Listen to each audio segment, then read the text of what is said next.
ओम श्री गणेशाय नमः। जय श्री हरि। दोस्तों, कल के वीडियो में आपने महाराज पृथु का आविर्भाव और राज्य अभिषेक के बारे में जाना और आज आगे की कथा सुनिए। श्री मैत्रेय जी ने कहा कि विदुर जी, महाराज पृथु के वचनों को सुनकर बंदीजन अत्यंत प्रसन्न हुए। मुनियों की प्रेरणा से वे राजा की प्रशंसा में गीत गाने लगे। वे कहने लगे कि आपने तीनों गुरुओं के अधिष्ठाता निर्विकार साक्षात श्री हरि के अंश से ही अवतार लिया है। अज्ञानवश आपके इस रूप को समझना बड़ा कठिन है। जिस समय आप सूर्य के भांति उदित होकर प्रजा के मध्य जाएंगे, प्रजा आपका गुणगान करेगी और आपको श्री हरि का अवतार समझेंगी। आप इस पृथ्वी का दोहन करने वाले प्रथम राजा के रूप में प्रसिद्ध होंगे और कृषि के लिए इस भूमि को समतल करेंगे। रणभूमि में कोई भी आपके तेज को सह नहीं सकेगा। आप इस पृथ्वी पर 100 अश्वमेघ यज्ञ करेंगे। राजन, अंतिम यज्ञ अनुष्ठान के अवसर पर इंद्र यज्ञ के घोड़े को हर ले जाएगा और आपके महल के उद्यान में आपके ब्रह्मा जी के मानस पुत्र सनत कुमार जी से भेंट होगी। उनके निर्मल भक्ति के प्रेरणा से आपको वह ज्ञान प्राप्त होगा जिससे परब्रह्म की प्राप्ति होगी। इस प्रकार आपके यश का बखान सदियों तक राजा के मध्य होता रहेगा। मैत्रेय जी कहते हैं कि इस प्रकार विदुर जी, जब बंदी जन ने महाराज पृथु की स्तुति की तो महाराज ने प्रसन्न होकर उन्हें मनचाही वस्तुएं प्रदान की और उन्हें सत्सम्मान विदा किया। विदुर जी ने पूछा कि विप्रवर, पृथ्वी के तो अनेक रूप कहे गए हैं, फिर उसने गौ का रूप क्यों धारण किया? उसे दोहते समय बछड़ा कौन था? दोहने के पात्र का क्या हुआ? पृथ्वी तो स्वभाव से ही ऊंची नीची है, उसे उन्होंने समतल कैसे किया? इंद्र उनके यज्ञ अश्व को चुराकर क्यों ले गया? सनत कुमार जी से ज्ञान प्राप्त करके वे राजश्री किस गति को प्राप्त हुए? पृथु को श्री हरि का अवतार कहा गया है। उनसे संबंध रखने वाले सभी चरित्र को आप मुझसे कहिए। मैं आपका और श्री कृष्ण जी का बड़ा अनुरक्त भक्त हूँ, मुझ पर कृपया कीजिए। सूत जी बोले कि ऋषिवर, जब विदुर जी ने भगवान श्री हरि की कथा कहने के लिए श्री मैत्रेय जी से प्रार्थना की तो श्री मैत्रेय जी ने प्रसन्न होकर आगे कहा। श्री मैत्रेय जी बोले कि विदुर जी, बंदीजन ने इस प्रकार महाराज पृथु की स्तुति करके उन्हें प्रजा का रक्षक, एक श्रेष्ठ राजा घोषित कर दिया। यह उन दिनों की बात है जब पृथ्वी पर कृषि कर्म बहुत अधिक नहीं होता था। इसका कारण यही था कि एक तो पृथ्वी हमवार अर्थात समतल नहीं थी और सर्वत्र दूर दूर तक फैले हुए जंगल थे, पहाड़ थे। कृषि के लिए समतल भूमि की आवश्यकता थी, इसलिए अन्न की कमी पड़ गई थी। लोग भूख से व्याकुल होकर मरने लगे थे। प्रजा ने राजा से प्रार्थना की और अन्न का प्रबंध करने के लिए कहा। विदुर जी, प्रजा की पुकार सुनकर महाराज पृथु बहुत देर तक विचार करते रहे। उन्होंने अन्न की कमी होने के कारण का पता किया और सोचा कि प्रजा के भूख की समस्या अस्थायी रूप से तो वे पूरी कर देंगे, परंतु इस समस्या का अस्थायी हल तभी हो सकता है जब व्यापक क्षेत्र में कृषि की जाए। इसके लिए समतल भूमि और सिंचाई के साधनों का होना बहुत आवश्यक है। अभी तो ऐसा प्रतीत होता है कि जैसे पृथ्वी ने अन्न और जड़ी बूटियों को अपने भीतर छिपा लिया है। ऐसा सोचकर उन्होंने भगवान शंकर के अनुसार क्रोधित होकर अपने धनुष पर बाण चढ़ाया और पृथ्वी को लक्ष्य करके छोड़ने के लिए तैयार हो गए। यह देखकर पृथ्वी कांप उठी। वह गौ का रूप धारण कर भयभीत हिरने के भांति भागने लगी। यह देखकर महाराज पृथु की आंखें क्रोध से जलने लगी। वे गौ रूपी पृथ्वी का पीछा करने लगे। वे जहाँ भी जाते वे उसके पीछे जाते। किसी लोक में भी उसे बचाने वाला कोई नहीं मिला। अंत में दुखी होकर उसने पलटकर राजा पृथु से कहा कि हे धर्मात्मा, शरण वत्सल राजन, आप तो सभी प्राणियों की रक्षा करने वाले हैं, मेरी भी रक्षा कीजिए। मैं अत्यंत दीन और निरपराध हूँ। आप मुझे क्यों मारना चाहते हैं? धर्मज्ञ होकर आप स्त्री का वध कैसे कर सकते हैं? मैं तो नौका के समान हूँ जो जगत को भव सागर से पार उतारने का पुण्य कर्म करती हूँ। मुझे तोड़कर आप अपनी प्रजा को जल के ऊपर कैसे रख पाएंगे? महाराज पृथु ने कहा कि पृथ्वी, तो मेरी आज्ञा का उल्लंघन करने वाली है। तू यज्ञ में देवता रूप से यज्ञ का भाग तो लेती है, पर बदले में हमें अन्न नहीं देती। इसलिए मैं तेरा वध करना चाहता हूँ। तू रोज हरी हरी घास तो खा लेती है और दूध नहीं देती। ऐसे में तुझे दंड देना क्या अनुचित होगा? तूने ब्रह्मा जी द्वारा उत्पन्न अन्न और औषधियों को अपने भीतर समेट लिया है और मेरी चिंता न करके तूने मेरी प्रजा को भूखों मारना प्रारंभ कर दिया है। इसीलिए मैं तेरा शरीर छलनी करके तेरे मेदे से इन भूखे प्राणियों को भूख मिटाऊंगी। जो दुष्ट अपना ही स्वार्थ पूरा करता है और दूसरे प्राणियों के प्रति निर्दयी होता है, ऐसे दुष्ट को मारने में राजाओं को पाप नहीं लगता। तुझे बड़ा अहंकार हो गया है। इस समय माया से तूने गौ का रूप धारण किया हुआ है। मैं अपने बाणों से तेरे शरीर को छत बिछत करके अपनी प्रजा का कल्याण करूंगा। इस पर पृथ्वी ने विनीत होकर राजा से कहा कि राजन, आप साक्षात परम पुरुष है। आपने भी अपने माया से यह मनुष्य रूप धारण किया है। आप राग द्वेष विहीन आत्म अनुभव से अभिभूत है। मैं बार बार आपको नमन करती हूँ। आप ही संपूर्ण जगत के स्वामी हैं और सारे जीवों के आश्रयदाता है। प्रभु, जब आप ही मुझे मारना चाहते हैं तो मैं किसके शरण में जाऊँ? आपने ही मेरी रचना की है और आप ही मेरा पालन करने वाले हैं। आप धर्म परायण होकर भी मुझे मारना चाहते हैं। आप तो सर्वेश्वर है। आपकी लीलाओं को हम कैसे जान सकते हैं? आपकी माया से हमारी बुद्धि विक्षिप्त हो रही है। भिन्न भिन्न समय पर अलग अलग कार्यों के लिए आपकी शक्तियाँ उदित होती है और कर्म पूरा करके नष्ट हो जाती है या आपके भीतर लोप हो जाती है। हे परमात्मा, मैं आपको नमन करती हूँ। आपने ही मेरी रक्षा के लिए वराह रूप धारण किया था और मुझे जल से बाहर लाए थे। इस प्रकार आपके द्वारा ही धरने के कारण मेरा नाम धरा पड़ा था। आज आप मुझे गौ रूप धारिणी धरा को अपने प्रजा की रक्षा के लिए मारना चाहते हैं। आपकी इस माया से मेरा चित्त मोहग्रस्त हो रहा है। मैं नहीं समझ पा रही कि आप ऐसा क्यों कर रहे हैं। मैंने अपना दूध दोहने के लिए कभी किसी को मना नहीं किया, फिर भी आप मुझे मारना चाहते हैं।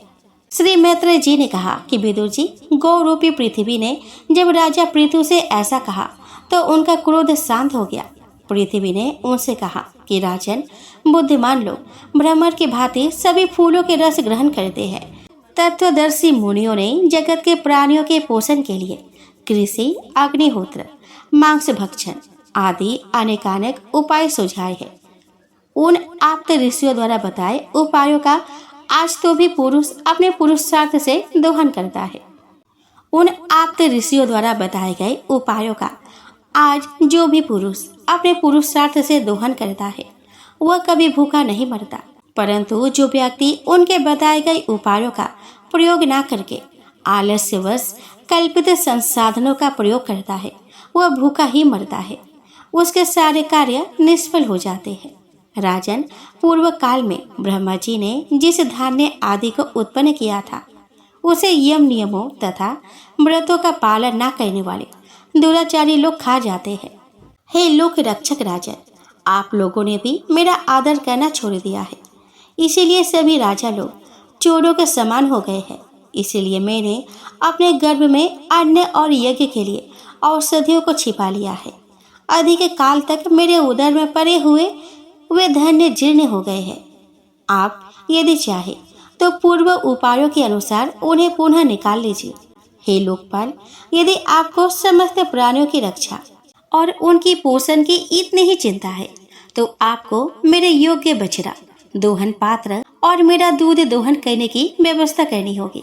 मैं उस बछड़े के प्रभाव से दूध के रूप में आपको सभी इच्छित वस्तुएं प्रदान कर दूंगी। राजन, आपको इस धरती को समतल करना होगा जिससे वर्षा ऋतु में जल इस पर बना रहे और इसकी उर्वरा शक्ति बनी रहे।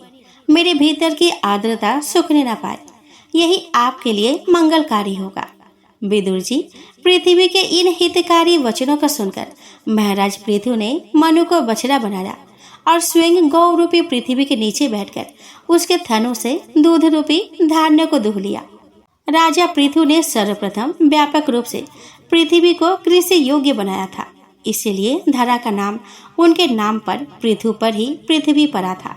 राजा पृथु के समान ही अन्य विज्ञ जन भी धरती के विविध क्षेत्रों से सार तत्व ग्रहण कर लेते हैं। उन्हीं के अनुसार ऋषियों ने बृहस्पति जी को बछड़ा बनाकर इंद्रिय यानी कि वाणी, मन और कान रूपी पात्र में गौ रूपी पृथ्वी से वेद रूपी दूध को दुहा था। इसी प्रकार देवताओं ने इंद्र को बछड़ा बनाकर सुवर्णमय पात्र में अमृत, वीर्य यानी कि मनोबल और शक्ति, औज यानी कि इंद्रिय बल और शारीरिक बल को दुहा था।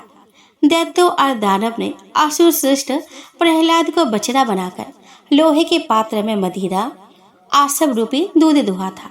गंधर्व और अप्सराओं ने विश्व वस्तु को बछड़ा बनाकर कमल रूपी पात्र में संगीत और सौंदर्य का माधुर्य रूपी दूध दुहा था।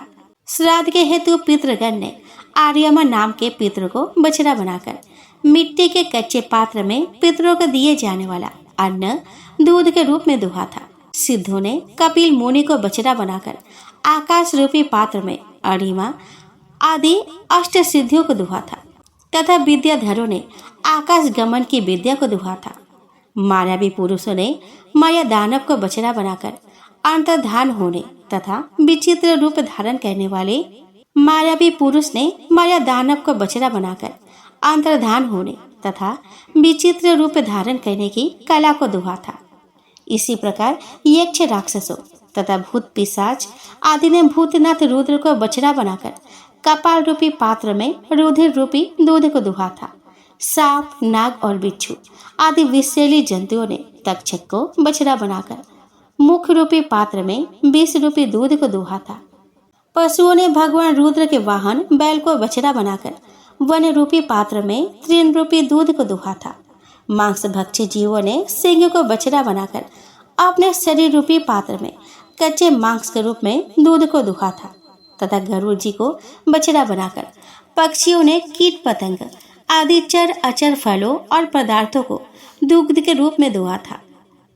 वृक्षों ने वट वृक्ष को बछड़ा बनाकर अनेक प्रकार के रस दुहा और पर्वतों ने हिमालय को बछड़ा बनाकर अपने शिखर रूपी पात्रों में अनेक प्रकार के धातुओं को दुहा था। इसी प्रकार पृथ्वी सभी प्रकार की अभिष्ट वस्तुओं का प्रदान करने वाली है। पृथु ने उसे अपने अधीन करके उसके अनेकानेक स्रोतों को अच्छी प्रकार से दुहा था। सभी जीवों ने अपने अपने रुचि के अनुसार पृथ्वी का दोहन किया और परितोष प्राप्त किया। विदुर जी, पृथु आदि सभी अन्य खाने वाले मनुष्य ने भिन्न भिन्न दोहन पात्रों और बछड़ों के माध्यम से पृथ्वी से अन्य रूपी दूध को दुहा। इसका भाव यही है कि सभी जीवों को पृथ्वी उनके आवश्यकताओं के अनुसार भोजन देती है। पृथु ने पृथ्वी के दोहन की प्रेरणा सभी जीवों में जागृत की और कृषि का भूमि पर विस्तार किया। पृथ्वी के प्रति उनका स्नेह पुत्री के समान हो गया था। उन्होंने ऊंची नीची धरती को अपने अथक प्रयास से समतल किया और उसे कृषि योग्य बनवाया। पिता के समान उन्होंने अपने प्रजा का पालन पोषण किया और पृथ्वी पर जगह जगह नए ग्राम स्थापित किए। अनेक कस्बे, नगर, दुर्ग, चारागाह, पशुओं के रहने के बारे, छावनियाँ, खदानें आदि बनवाए। सिंचाई के साधनों को विकसित किया। नहरें निकाली, सरोवर और बावरियाँ बनाई, कुएं खुदवाए। इसके अतिरिक्त लोग अपने अपने सुविधा के अनुसार धरती पर इधर उधर बसने प्रारंभ हो गए। श्री मैत्रेय जी ने कहा कि विदुर जी, ब्रह्मावर्त क्षेत्र में सरस्वती नदी के तट पर महाराज पृथु ने 100 अश्वमेघ के यज्ञ किए। इसे इंद्र के मन में खलबली मच गई कि महाराज पृथु कहीं मेरे इंद्रासन पर अधिकार न कर ले। पृथु का यज्ञ महोत्सव उसे खलने लगा। महाराज पृथु के यज्ञ में भगवान हरि ने साक्षात दर्शन दिए थे। उनके साथ ब्रह्मा जी, भगवान रुद्र और लोकपाल अपने अपने अनुचरों के साथ वहां पधारे थे। गंधर्व, मुनि और अप्सराएं उनकी प्रशस्ति में गीत गा रहे थे। महर्षि कपिल, देवऋषि नारद, भगवान दत्तात्रेय और सनक आदि मुनीश्वर भी वहां पे आए हुए थे। उस यज्ञ में पृथ्वी ने कामधेनु के समान यजमान की सभी मनोकामना को पूर्ण किया था।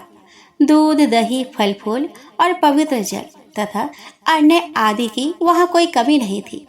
अनेक तरह के स्वर्ण और रत्न खचित उपहारों की वहाँ भरमार थी। महाराज पृथु तो एकमात्र श्री हरि को ही अपना इष्ट मानते थे। उन्हीं की कृपा से वहाँ 99 यज्ञ का अनुष्ठान पूर्ण हुआ था।